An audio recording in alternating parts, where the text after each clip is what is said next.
In the next 12 months, 3 AI tools will make entire professions obsolete. Visual, dramatic AI robot montage, and the scariest part? Most people have no idea it is already happening. The first tool is called Devin. It is the world's first fully autonomous AI software engineer. It can take a project brief, write the code, debug it, and deploy it, all without human intervention. Companies like Cognition Labs built it, and early tests show it completing real engineering tasks that normally take humans days.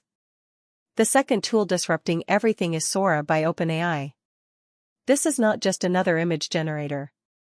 Sora creates photorealistic videos from text prompts. Entire video production teams, editors, animators, VFX artists, they are all watching their jobs transform overnight. And the third tool might be the most impactful of all. MedPA-LM by Google can now diagnose diseases with accuracy that matches or exceeds human doctors. It passed medical licensing exams with expert-level scores. Healthcare will never be the same,